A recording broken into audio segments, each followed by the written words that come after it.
এখন ব্যতিক্ৰমী পূজা মণ্ডপ, য'ত আপোনালোকে কিতাপ পঢ়াৰ যি মানৱীয় প্ৰমূল্যবোধ তাৰ পৰিচয় দেখা পাব। বিভিন্ন ধৰণৰ কবিৰ হাতৰ পৰশত প্ৰাণ পাই উঠা বিভিন্ন কিতাপৰ আৰু বিভিন্ন চিত্ৰ অংকন কৰা শিল্পীসকলৰ হাতৰে অংকিত কৰা চিত্ৰৰে ইয়াৰে মুখ্য দুৱাৰখন বনোৱা হৈছে।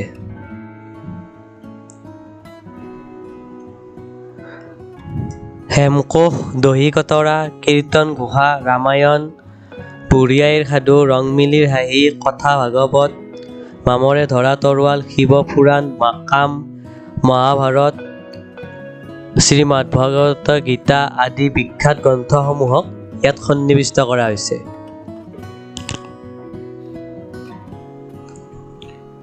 এখন ভাল কিতাপ নষ্ট কৰা আৰু এজন মানুহক হত্যা কৰা একে কথা।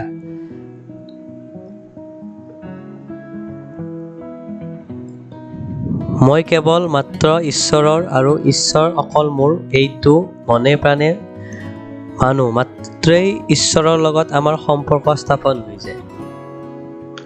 যেতিয়ালৈকে মানৱ আত্মাক শক্তিশালী কৰিব নোৱাৰি তেতিয়ালৈকে শিক্ষা সম্পূৰ্ণ নহয়।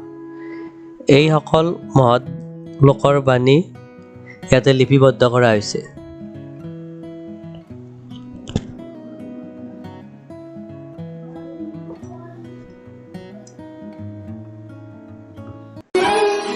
ও মোৰ ধৰিত্ৰী আই, চৰণতে দিবা ঠাই, খেতিয়কৰ নিস্তাৰ নাই, মাটি বিনে অসহায়, দয়া কৰা দয়াশীলাই।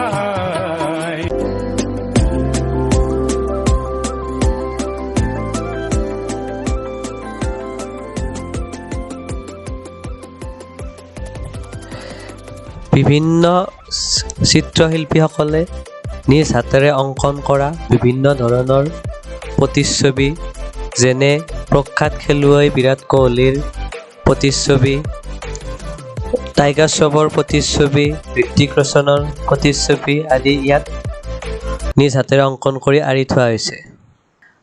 ব্ৰহ্মবৈৱৰ্ত পুৰাণ, শ্ৰীকৃষ্ণ গীতা, গীতা গোবিন্দ, আহুতি, ৰামায়ণ, য়াৰুঙ্গম, শ্ৰীমদ্ভাগৱত গীতা, কীৰ্তন ঘোষা আৰু নাম ঘোষা আদি আজিৰ জনসমাজৰ ওচৰত দাঙি ধৰিছে। আয়োজকসকলে ইয়াতে এটা প্ৰদৰ্শনীৰ ব্যৱস্থা কৰিছে, য'ত দেৱৰো দেৱ মহাদেৱক এনে এটা ৰূপত দেখা পোৱা গৈছে।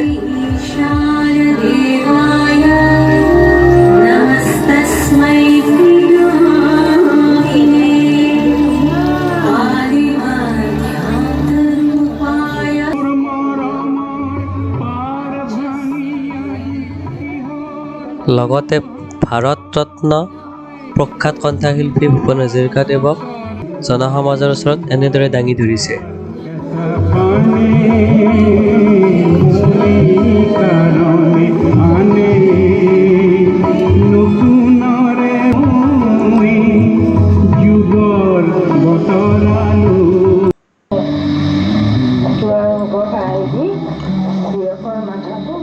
সৰুৰে পৰা শুনি অহা বুঢ়ী আইৰ সাধুক এক জীৱন্ত ৰূপ দিয়াৰ চেষ্টা কৰিছে।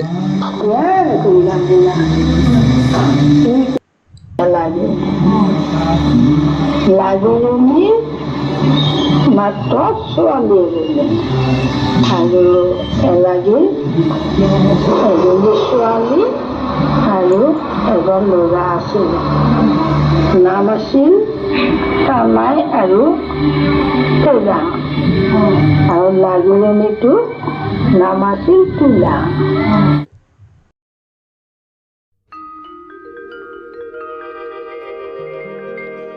সাগৰ সঙ্গমে, সাগৰ সঙ্গমে ঈশ্বৰৰ যি প্ৰচেষ্টা তাক দেখুৱাবলৈ যত্ন কৰিছে।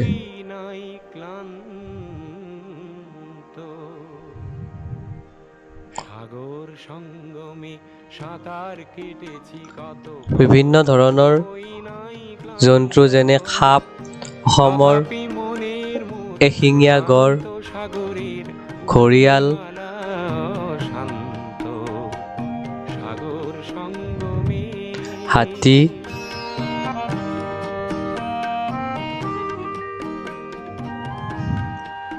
বৰটোকোলা মোৰ মনেৰ প্ৰশান্ত আৰু লগতে হৰিণাক এনেদৰে জোয়াৰেৰ জনসাধাৰণৰ ওচৰত দাঙি ধৰিছে।